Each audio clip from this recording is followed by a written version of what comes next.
Olá, meu nome é Lívia Cassimiro. Gostaria de falar sobre isso. Muita gente não sabe, mas nossos corpos carregam registros emocionais que vão além da mente consciente. A ciência chama isso de epigenética.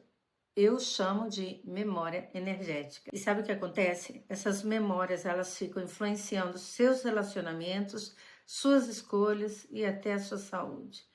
Mas existe uma chave: a vibração que você escolhe agora. Quando você declara mentalmente que está pronto ou pronta para soltar, o campo responde.